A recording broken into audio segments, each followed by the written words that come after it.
Hey, watch where you're going with that thing. You may... No, don't clean it up. Don't clean it up. Pick it up and eat it. If you don't, you won't have a job tomorrow.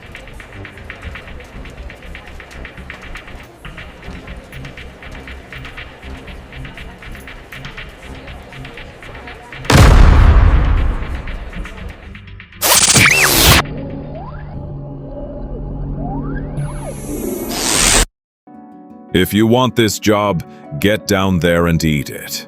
Robert Collins said it loudly enough for every table in the 12th floor employee cafeteria to hear.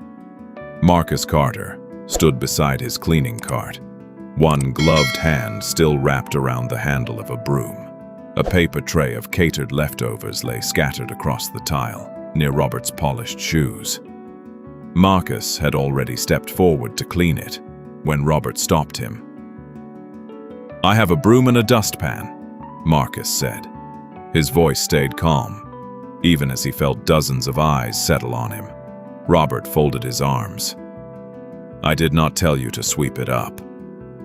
Marcus looked at the food, then back at the manager. The room had gone so quiet that he could hear the refrigeration unit humming behind the serving counter. "Then what are you asking me to do?" Robert moved half a step closer. "Pick it up, eat it, or we can discuss whether you still belong on my cleaning staff tomorrow." Marcus felt the threat before the words had fully settled. Rent was due next week. His paycheck mattered. So did the part of himself Robert was asking him to surrender, in front of everyone. Marcus slowly removed one cleaning glove. Someone near the windows lowered their eyes. Another employee stared at the table. Nobody spoke. Marcus bent down, but his hand stopped several inches above the tile. He looked up at Robert. "Are you asking me to clean this mess or humiliate myself?" Robert's jaw tightened. "I am telling you to follow instructions." Marcus remained still. He could feel the silence pressing harder than any shouted insult. Then near the back of the cafeteria, behind a half-finished cup of coffee, a phone rested low in someone's hand. Its camera faced the floor. Robert and Marcus. A small red light was already recording. 5 hours earlier, Marcus Carter had entered the building through the service entrance at 7:02 in the morning, carrying a thermos of coffee and the same quiet patience he brought to every shift. At 38, Marcus knew nearly every corner of the 24-story office building better than most people who worked there. He knew which elevator door hesitated on cold mornings, which conference room always ran out of paper towels, and which receptionist kept an extra umbrella beneath her desk for employees caught in the rain. His work shirt was clean, his identification badge was clipped above his chest pocket, and his supply cart had been organized before the first office lights came on. By 8, Marcus had already cleaned the main lobby and replaced supplies on 3 floors. When a receptionist knocked over a cup of coffee near the elevators, Marcus arrived before she could finish apologizing. "You have nothing to apologize for," he told her. "That is what the mop is for." 20 minutes later, he noticed a fire door on the 9th floor had failed to close completely. He reported it to security rather than walking past it. Near 10, one wheel on another custodian's cart began wobbling. Marcus tightened it with a small wrench from the maintenance cabinet, then handed the cart back without making a production of helping. At lunch, he carried his own sandwich into the staff break area. An older cafeteria employee discovered that the catered meeting upstairs had left fewer meals than expected. Marcus slid his unopened bag of chips toward her. "Take these. I have enough," she smiled. "You always say that."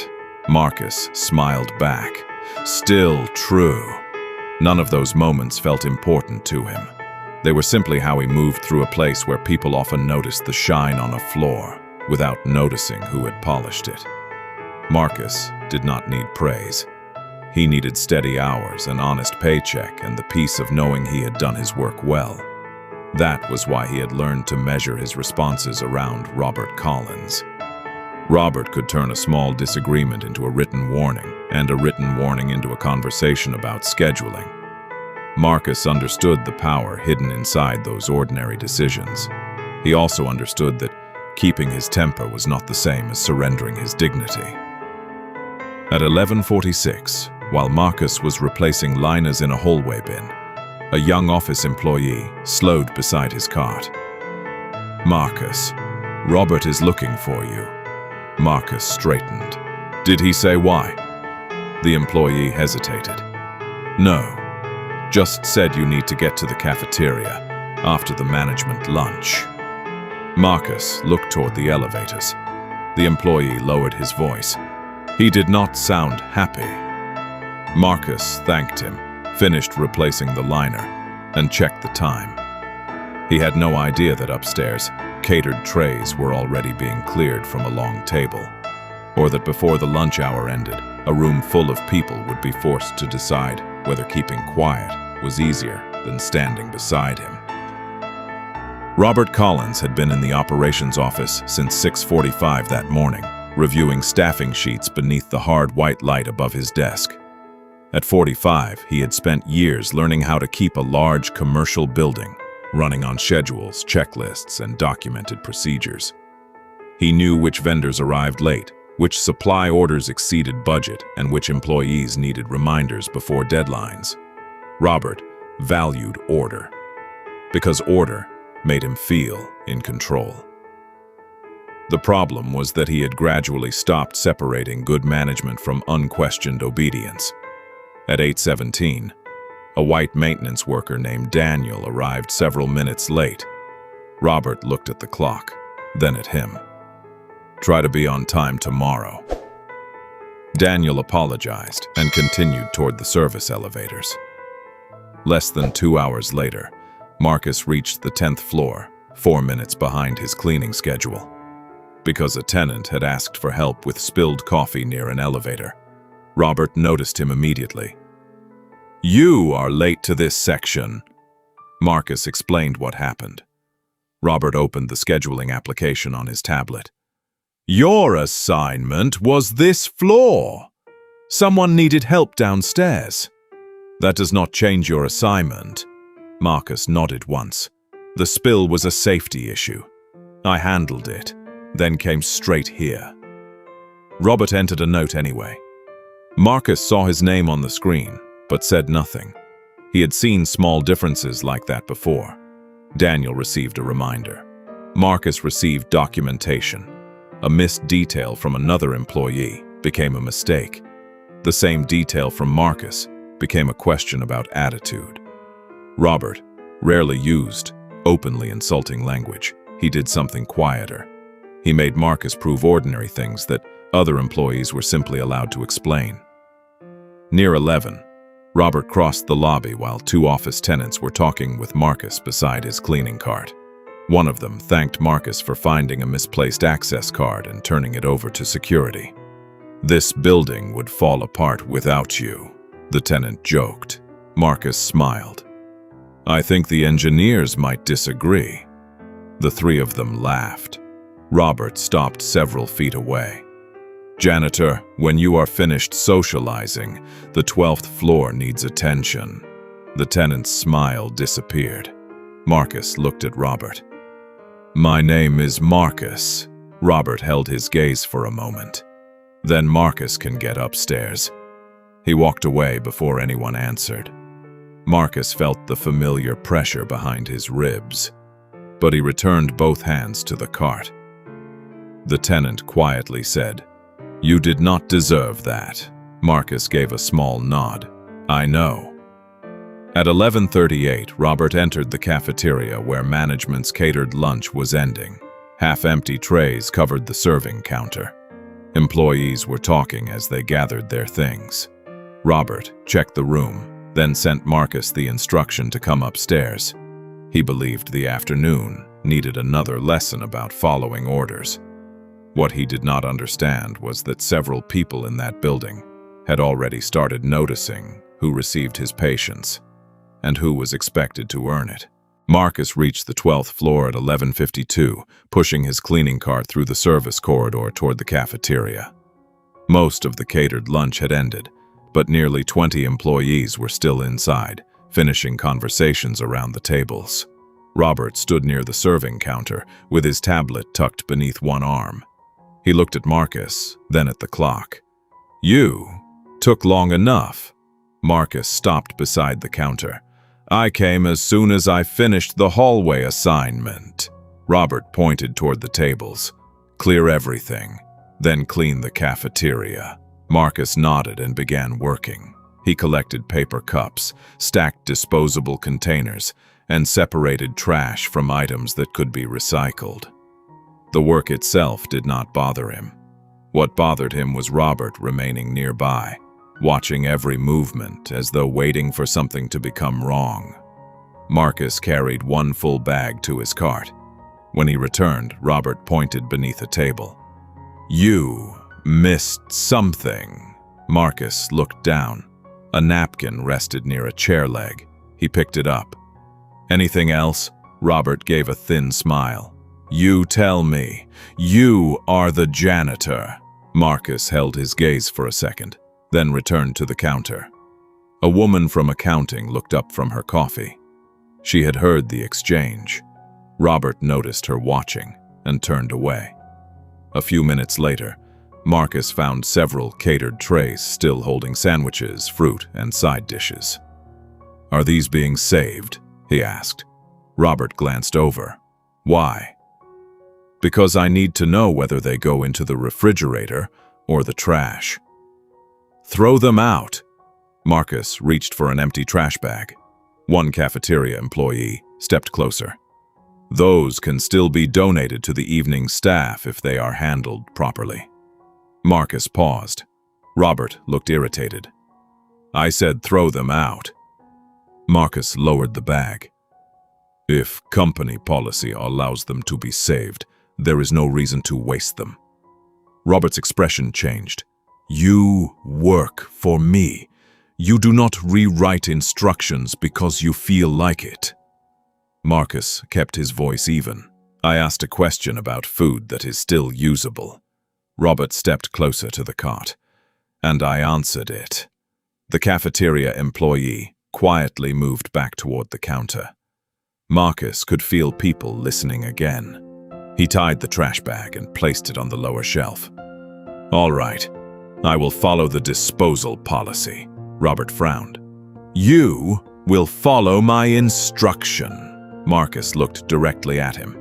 "Those should be the same thing." For several seconds, neither man spoke. Then Robert turned toward the remaining trays. "Finish this room before your break." Marcus nodded and continued working. A younger employee approached while Robert was checking his tablet near the doorway. "How do you stay that calm?" he whispered. Marcus kept arranging the cart. "Keeping my dignity does not require giving him my anger." The employee looked toward Robert, then back at Marcus. Robert called from across the cafeteria. "Marcus, move faster." Marcus pushed the cart toward the last table. On the counter behind him, one tray of leftovers remained dangerously close to the edge. Marcus had almost finished the last table when he heard the plastic tray scrape against the counter behind him. He turned as Robert reached across the serving area for a folder he had left beside his tablet. Robert's forearm caught the edge of the tray. It tipped, slid forward, and dropped onto the tile. Sandwich pieces, fruit, and side dishes scattered across the floor. Several employees looked over. Marcus immediately reached for his broom and dustpan. "I have it," he said. Robert stared at the mess, then at Marcus. Something in his expression hardened. "No. Put those down." Marcus stopped. "The floor needs to be cleaned." Robert stepped between him and the scattered food. "You were the one arguing that this food should not be wasted." Marcus understood where the conversation was going, but he refused to help Robert get there. You knocked the tray over." The woman from accounting looked up sharply. Robert glanced toward her, then returned his attention to Marcus. "Careful." Marcus remained beside his cart. "I am being careful." Robert pointed toward the floor. "Pick it up." Marcus set the broom against the cart and reached for a clean, disposable glove. "Fine. Not with that." Marcus looked at him. The cafeteria seemed to shrink around the silence. Robert lowered his voice, but not enough to keep anyone from hearing. "You wanted to save the leftovers. Go ahead." Marcus did not move. Robert's eyes traveled briefly across the room, measuring the audience around them. Then he said the words that changed everything. "Pick it up with your hands and eat it." Someone near the windows whispered, "What?" Marcus felt heat rise beneath his collar. He heard the ventilation system above him, the faint clink of a spoon against a coffee cup, and nothing else. "I am here to clean this building," Marcus said. "I am not here to be humiliated." Robert folded his arms. "You are here to follow instructions. That is not a work instruction." Robert took another step forward. "Then maybe we need to discuss whether you belong on my staff." Marcus thought about the attendance note from that morning. He thought about rent, groceries, and the hours Robert controlled. Then he looked around the cafeteria. People who had spoken freely minutes earlier were suddenly studying their tables. Marcus slowly removed one glove. He bent down, but stopped before touching anything. His dignity felt heavier than the threat hanging over his paycheck. He looked up at Robert. "Are you asking me to clean this mess or humiliate myself?" Robert did not hesitate. "I am telling you what happens if you want to keep your job." Marcus remained there for one long second, then straightened. He left the food where it was. Robert's face tightened. "We are not finished." Marcus returned both hands to the cart.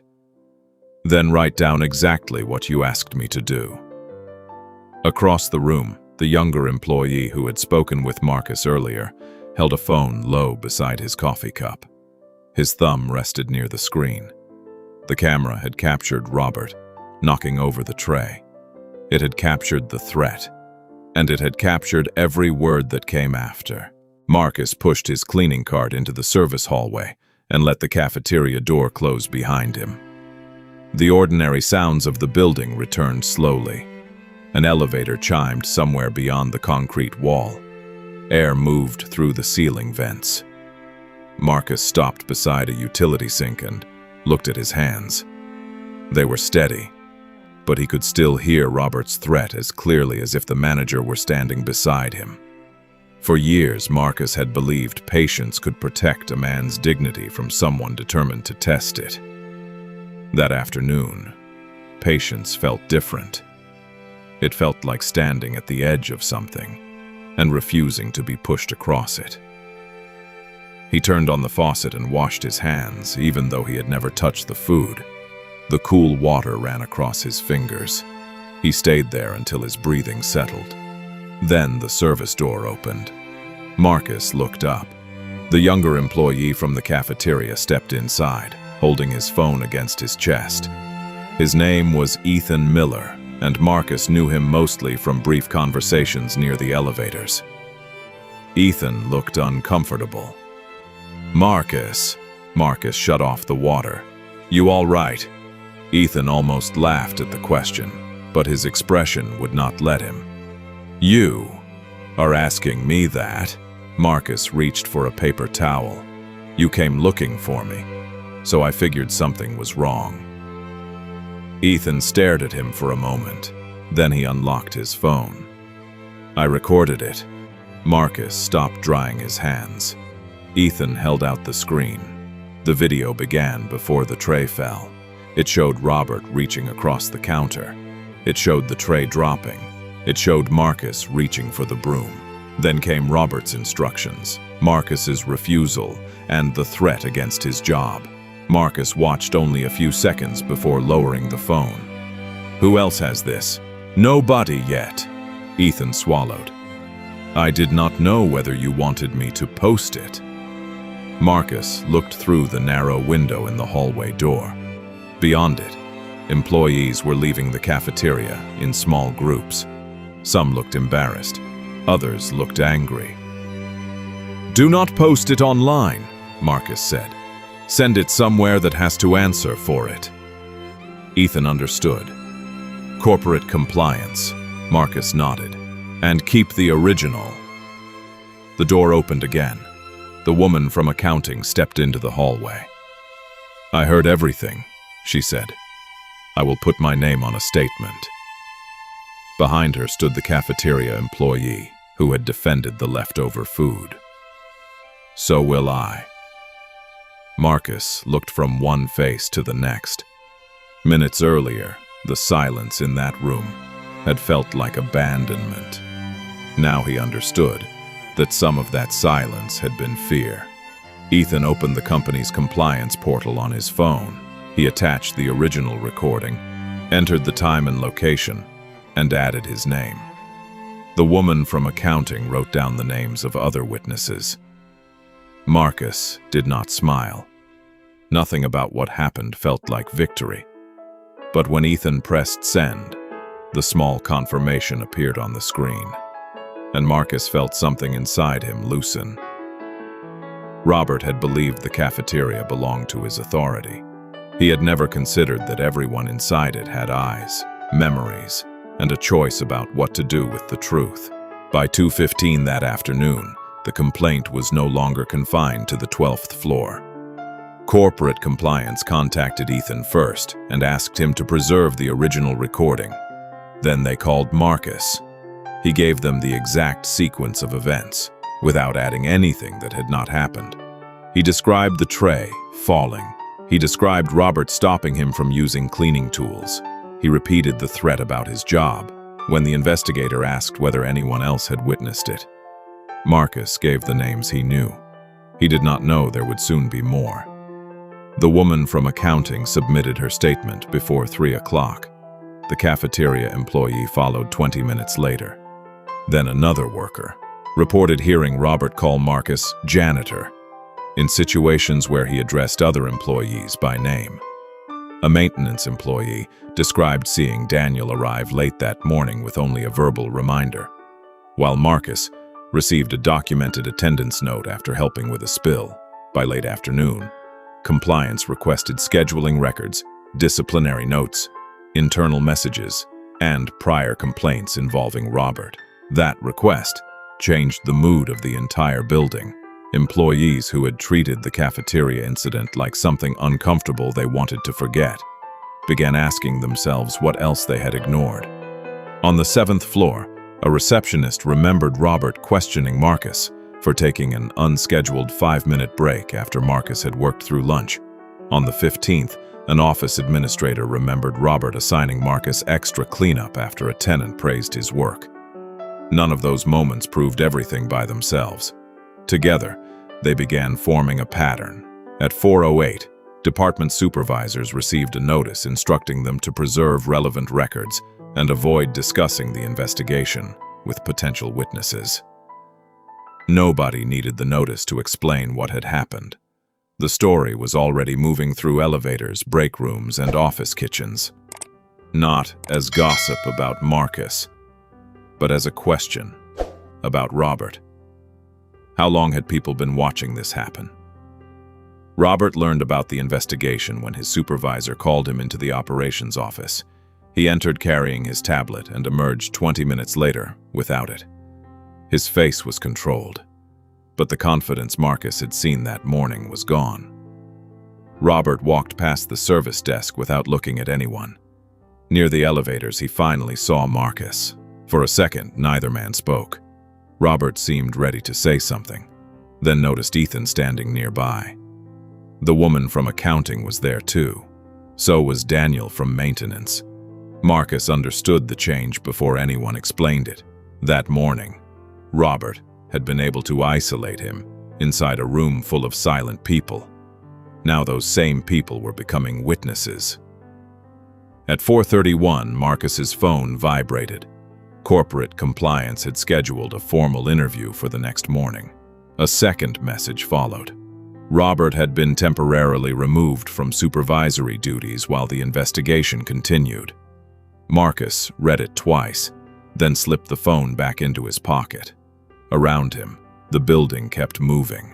Elevators opened, phones rang, cleaning carts rolled across polished floors. Nothing looked different, yet almost everyone knew. And for the first time that day, Robert no longer controlled what happened next. The next morning, Marcus arrived 15 minutes before his scheduled interview. Corporate compliance had reserved a conference room on the 18th floor, far from Robert's operations office. Marcus sat across from two investigators, with his hands resting calmly on the table. They asked him to describe the cafeteria incident from beginning to end. Marcus did not dramatize it. He did not guess at Robert's intentions. He repeated the words he remembered, explained the threat to his job, and described the moment he realized the instruction had nothing to do with cleaning. When they asked about earlier treatment, Marcus mentioned the attendance note, the unequal responses to similar mistakes, and Robert's habit of calling him Janitor instead of using his name. "Why did you never file a complaint before?" one investigator asked. Marcus considered the question. Because every incident was small enough to explain away by itself. He paused. Yesterday was not. Later that afternoon, Robert entered the same conference room. The investigators played Ethan's recording without commentary. Robert watched himself knock the tray from the counter. He watched Marcus reach for the broom. Then he heard his own voice ordering Marcus to pick up the food and threatening his employment. When the video ended, Robert leaned back. "It got out of hand," he said. "I was making a point." One investigator looked at him. "What point?" Robert hesitated. "About following instructions. Did Marcus have reason to believe refusing you could affect his job?" Robert's eyes moved toward the disciplinary records on the table. "I never said I was firing him." The investigator opened the transcript. "You told him this was what happened if he wanted to keep his job." Robert said nothing. Then came the scheduling records, attendance notes, witness statements, comparisons showing how similar conduct had been handled differently among employees. Robert tried to explain each example separately. One was a misunderstanding, another was management discretion, another was taken out of context. But the explanations became weaker when placed beside one another. By the end of the meeting, Robert was no longer defending a single bad moment. He was answering for a pattern. Marcus learned the result later that evening. Robert would remain removed from supervisory duties while the company completed its formal review. Marcus read the message in the service hallway where Ethan had shown him the recording the day before. He expected satisfaction. What he felt instead was relief. He had never wanted Robert humiliated. He wanted the truth acknowledged, without having to become cruel in return. Before leaving, Marcus passed the cafeteria. The floor was clean, the tables were empty. He stood at the doorway for several seconds, remembering how small that room had made him feel. Then Ethan appeared behind him. "You coming in tomorrow?" Marcus looked through the doorway again. "I work here." Ethan nodded. Marcus turned toward the elevators. Tomorrow he would return to the same building, walk the same floors, and enter the same cafeteria. The difference was simple. This time nobody could pretend they had not seen what happened. 3 weeks later, Marcus arrived for work at 7:01 in the morning. The lobby lights reflected across the polished floor, and the building sounded exactly as it always had. Elevators chimed. Security radios murmured behind the front desk. Somewhere above him, a vacuum cleaner started on an empty floor. Marcus clipped his identification badge to his shirt and checked the assignments on his cart. The company had completed its investigation 2 days earlier. Robert's unequal disciplinary decisions The witness statements and the cafeteria recording had been reviewed together. The final notice was careful and formal. Robert had violated workplace conduct and anti-discrimination standards, and his employment as a manager had been terminated. Marcus read the notice once. Then he closed it. He did not need to see Robert embarrassed. He did not need an apology performed in front of the people who had watched him suffer. Accountability was enough. The company also announced changes that reached beyond one manager. Employees could now report discrimination through an independent channel. Supervisory disciplinary decisions would receive additional review. Retaliation against employees who reported misconduct would trigger immediate investigation. None of it could erase what happened in the cafeteria. Marcus knew policies were only useful when people had the courage to follow them. Still, something had changed. Around noon, Marcus reached the 12th floor and stopped outside the cafeteria. His hand remained on the cleaning cart. For one quiet second, he was back inside that terrible afternoon. He remembered the food on the tile. He remembered Robert's voice. More than anything, he remembered the silence. Marcus pushed open the door. Conversations continued for a moment. Then several people noticed him. Nobody applauded. Marcus was grateful for that. He did not want to become a symbol every time he entered a room. He wanted lunch.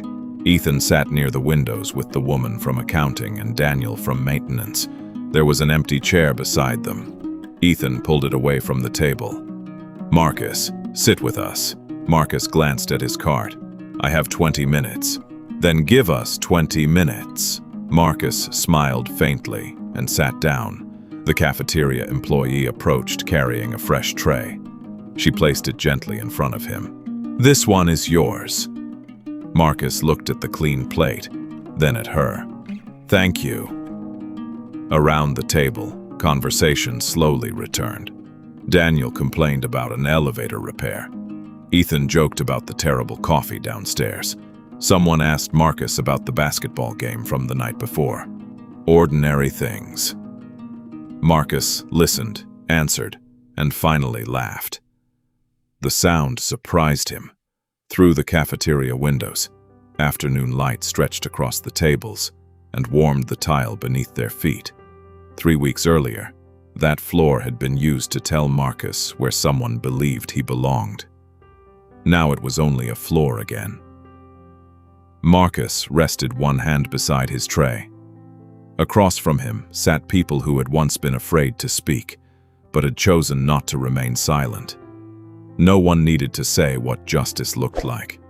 For Marcus, in that quiet moment, it looked like an empty chair pulled out beside other human beings, waiting for him to sit down.